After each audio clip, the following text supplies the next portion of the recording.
നിങ്ങളുടെ ഫേവറേറ്റ് സീരിയലുകൾ ടിവിയിൽ വരുന്നതിന് മുൻപേ സൺ നെക്സ്റ്റ് ആപ്പിൽ കാണാം. ഇനി എല്ലാവർക്കും മുൻപേ കാണൂ. ഇപ്പോൾ തന്നെ സൺ നെക്സ്റ്റ് ആപ്പ് ഡൗൺലോഡ് ചെയ്ത് സബ്സ്ക്രൈബ് ചെയ്യൂ.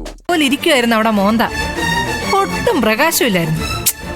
ഞാൻ കരുതി നീ അവളെ വഴക്ക് പറഞ്ഞു കാണുമെന്ന്.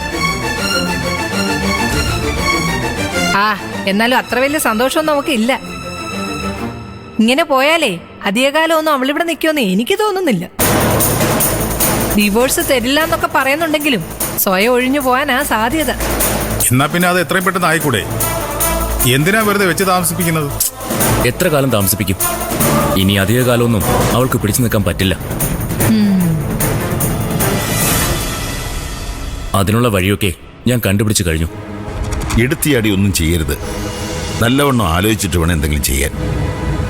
അതൊക്കെ ഞാൻ ശ്രദ്ധിച്ചോളാം അച്ഛാ. അളിയ, ഒരു മിനിറ്റ്. എനിക്ക് അളിയനോട് മാത്രമായിട്ടൊരു കാര്യം സംസാരിക്കാനുണ്ട്. ഒരു കേസിന്റെ കാര്യം ചേച്ചി. അതിന് ഞാനൊന്നും പറഞ്ഞില്ലല്ലോടാ. എന്ത് വേണമെങ്കിലും സംസാരിച്ചോ, എനിക്കൊരു പ്രശ്നവും ഇല്ല. വാളിയ,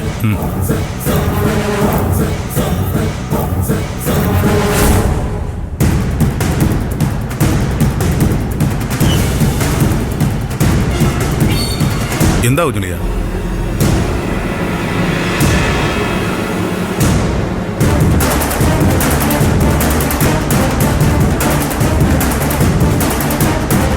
ഇത് പ്രേമയുടെ കാണാതായ മാലയല്ലേ?